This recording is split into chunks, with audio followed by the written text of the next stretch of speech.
Content warning. Some themes and subjects in this video might be distressing to some viewers. Remember that these videos are meant to be part of a fun, spooky series. If you are easily scared, grossed out, or do not like horror stories, please watch at your discretion.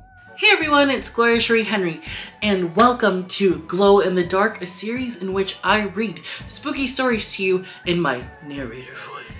Thank you so much for being here as well. This is the first ever episode in the Glow in the Dark series, and if you haven't watched the little cute intro premiere video, please watch that. There will be a card somewhere or a link in the description. Let's see what I remember. I hope it's both. If you get scared easily, please keep in mind the disclaimer that was in the beginning of the video. Yes. Today I have a story for you called Whatever You Do, Don't Leave the Basement by Static Rights via Creepypasta. So grab your snacks, get cozy, and like this, like if you have a cute little blankie, get cozy and enjoy the spookies coming your way.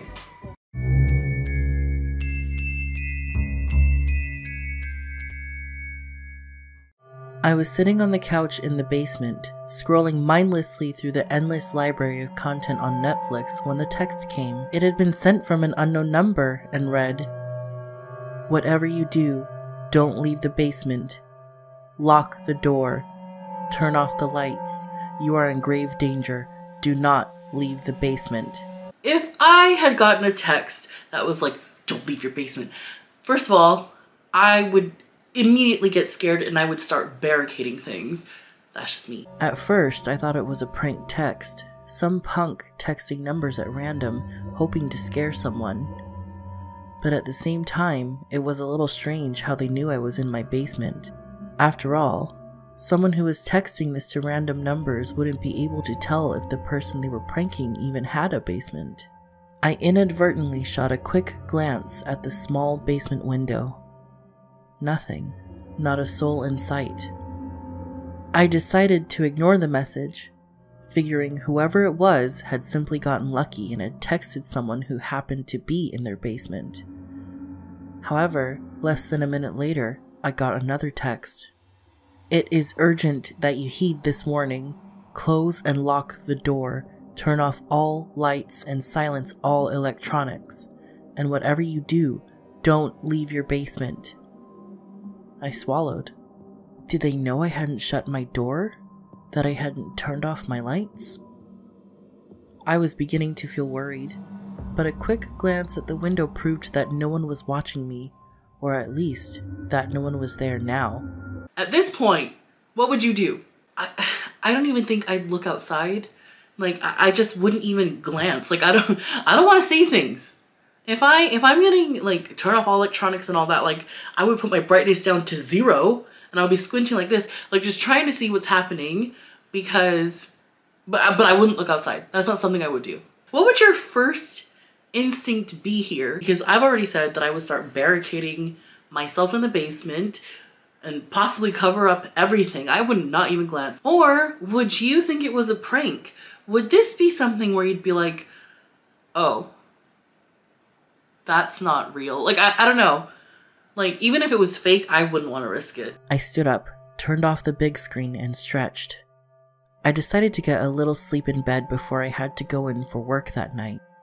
As I walked up the stairs, however, the text started. My phone began vibrating non-stop, receiving text after text after text. As I reached the top step, I pulled out my phone to see who they were from. The texts had all come from that same unknown number, saying things like, "Don't leave your basement. It is imperative that you stop moving right now and turn off all lights. Your life is in danger. Do not move. Please, this is for your own good. Do not leave the basement." How the hell did they know I was moving? The basement doorway loomed in front of me, showing the dark expanse of my kitchen. I hadn't realized that the sky had become overcast. I cautiously took a step into the kitchen. My phone buzzed again, but I ignored it. Whoever was texting had to be playing some sort of prank, though I wasn't finding it very funny. The floorboard creaked beneath my foot as I stepped out into the kitchen. Suddenly, a flash of lightning lit up the gray sky, and almost immediately the rumble of thunder followed. I shivered, but continued to walk. Then I heard a loud creak. However, this time, it didn't come from under my foot. In fact, it didn't come from a floorboard at all. This creak came from my door. The sound was the unmistakable noise of the front door opening slowly, as if whoever was opening it was attempting to do it quietly. As soon as the door opened, I got another text. I didn't bother to get out my phone, just leaped down into my basement and closed the door. I locked it, then strung the chain, and even carried a heavy chair up to barricade the door, but I still didn't feel safe. I carefully crept down the stairs and sat down on an old chair, pulling my phone out of my pocket to read the last few texts. The first one read, "For God's sake, please don't leave." The most recent one read, "Now you have been chosen. Do not trust anyone and don't leave the basement." I've been chosen? What the hell does that mean? It means that you were too busy trying to scroll through stuff on Netflix. Like you were like, oh, do I watch Gilmore Girls or like Halloween 2? Finally, I did what I should have done in the first place. I texted the number back.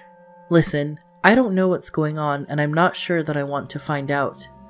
Please just leave me the hell alone. I don't want to be a part of any of this." They didn't respond. Suddenly, I heard a sound coming from behind the basement door. A creak. The sound of pressure being placed upon a floorboard. Then, I heard the sound of the doorknob being jiggled. I froze. It jiggled again, and again.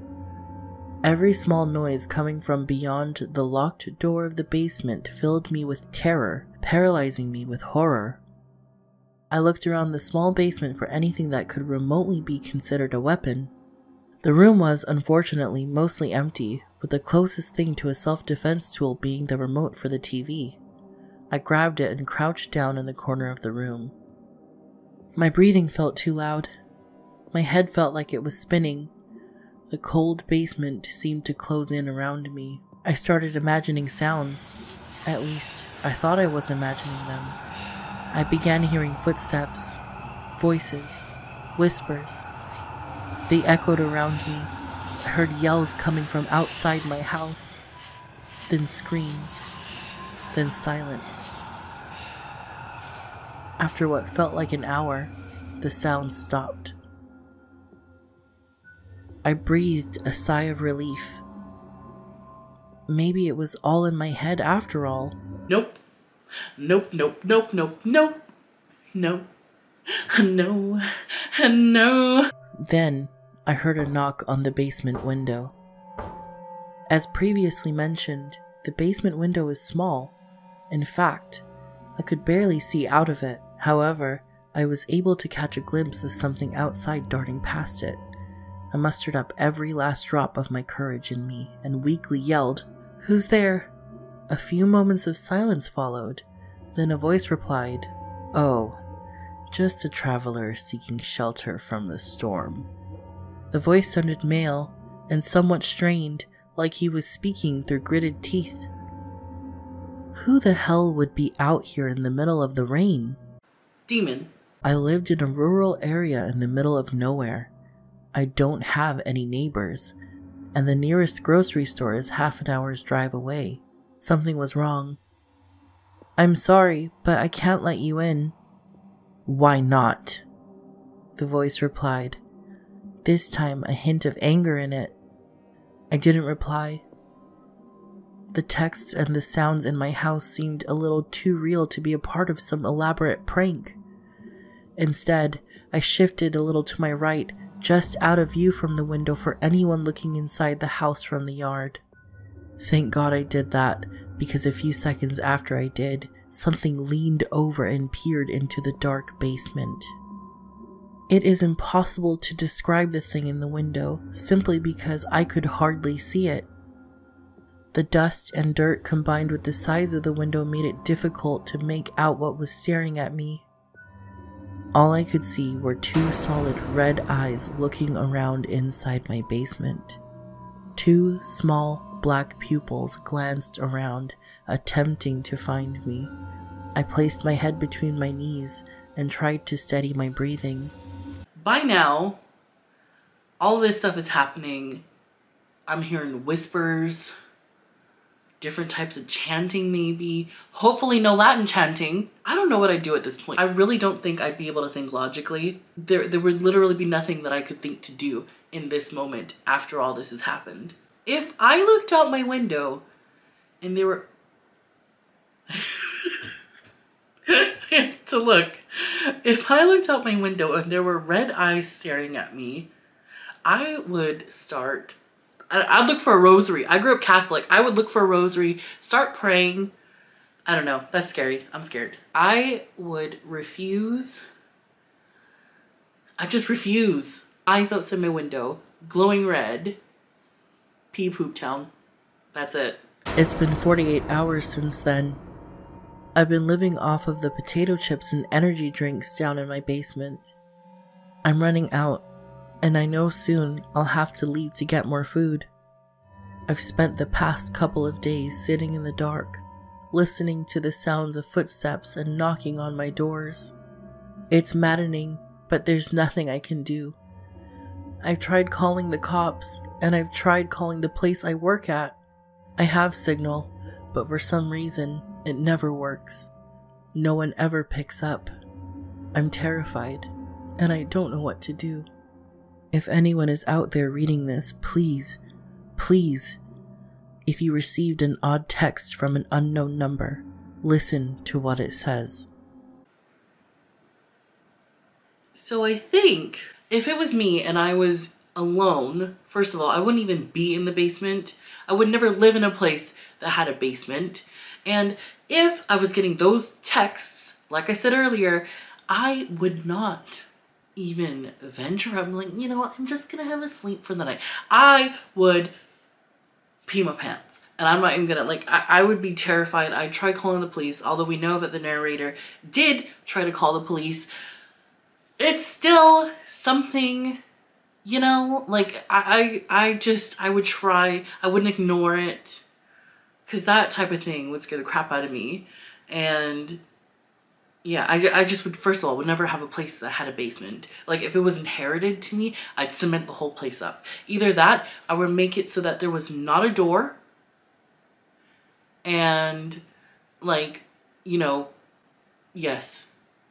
Thank you so much to the Pumpkin Puff, aka Tori, for creating the amazingly gloomy, dark visuals for this video, and to Static Rights for creating the story. This video would not be possible without it, so thank you very much to the both of you. And what do you think about the logo and the intro as well? The intro/logo was created by Landon. Links to all Landon's things as well, because I loved it so much. I really wanted to have this, like, you know in the 90s, you know, when those of us actually were alive in the 90s, you would get those like glow-in-the-dark stickers to put on your ceiling, and it was stars, and it was cute, and it was beautiful. I never had that, but my friends did, and I loved it. I wanted that for this series. I wanted it to feel like a slumber party. So hopefully you felt that way. Well, I hope you enjoyed this video. It is very different to anything I've done before. So this is something really fun that I have wanted to do for Halloween for a while. This has been months in the making. And if you would like behind the scenes content, or, you know, audio only versions of the series where I just read, or maybe you want to see all of the hideous prompts that I made for each artist, then please check out my Glow in the Dark Plus tier on Ko-fi. I no longer have a Patreon. Ko-fi or Ko-fi or Bananarama, I don't know. This platform has worked out much better for me and has been a big help for me with my Twitch channel as well. If you didn't know, twitch.tv/glowpinksta. I stream Monday through Thursday. Yeah, check out my Ko-fi. Just check out my Ko-fi. There will be a link in the description, and I will see you again next week, where the story is about chance. That's all I'm gonna say about it. I'm probably also very wrong. We'll see. We'll see what happens in the next one. Anyway, I'll talk to you guys later. Have a great day. Bye.